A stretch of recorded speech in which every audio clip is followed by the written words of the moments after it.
Կադրերում նախկին ոստիկանապետ Վլադիմիր Գասպարյանի Սևանի առանձնատան ապօրինի շինություններն են։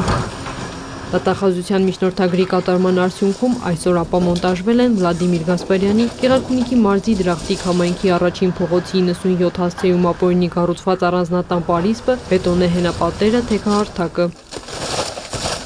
Այժմ էլ հանման աշխատանքներ են իրականացվում Հայաստանի Հանրապետության նախկին ոստիկանապետ Վլադիմիր Գասպարյանի պատկանող առանձնատանը, որտեղ ապամոնտաժվում են 1905 բացարձակ ուրիշից ցածր հատվածներում կառուցված կառույցները։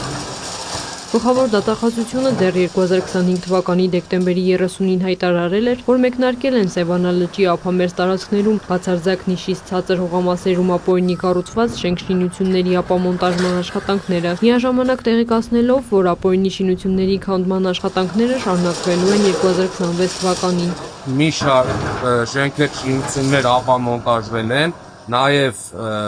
հունվար ամսվա ընթացքում դրանց թիվը ավելացել է, հասնելով շուրջ 40 ապօրինի կառուցված շենք-շինությունների և կառույցների։ 2025 թվականի դեկտեմբերից առ այսօր դատախազության միջնորդագրերի կատարման արդյունքում ապամոնտաժման աշխատանքներ են իրականացվել Սևանա լճի ափամերձ բացարձակ նիշից ցածր 14 հողամասերում։ Սևան ազգային պարկը դադարեցրել է 2 պայմանագիր։ Հիշեցնեմ, վերոնշյալ միջնորդագրերից բացի 2025 թվականի ընթացքում շրջակա միջավայրի նախարարությանը և Սևան ազգային պարկին գլխավոր դատախազության պետական շահերի պաշտպանության վարչությունը և Գեղարքունիքի մարզի դատախազությունը հասցեագրել են ևս 8 միջնորդագիր։ Դատախազության դատարան ներկայացած հայցերը վերաբերում են Հարսնաքար հյուրանոցի վարչական համալիրին, Հարսնաքար հյուրանոցի քոթեջներին, Հայաստանի ֆուտբոլի ֆեդերացիայի նախկին նախագահ, ազգային ժողովի падգամավոր Ռուբեն Հայրապետյանի, ոստիկանության նախկին պետ Վլադիմիր Գասպարյանի, պաշտպանության նախկին նախարար Սեյրան Օհանյանի, կապավոր ՍՊ ընկերության տնօրենների խորհրդի նախագահ Արման Հակոբյանյանի ապօրինի կառուցած Սևանի առանձնատներին։ Գլխավոր դատախազության պետական շահերի պաշտպանության վարչության և Գեղարքունիքի մարզի դատախազության պետական շահերի պաշտպանության հայց հարուցելու լիազորության շրջանակներում կատարված ուսումնասիրությունների արդյունքում հանցագործության մասին հաղորդումներ են ուղարկվել նախաքննական մարմիններ, նախաձեռնվել են քրեական վարույթներ։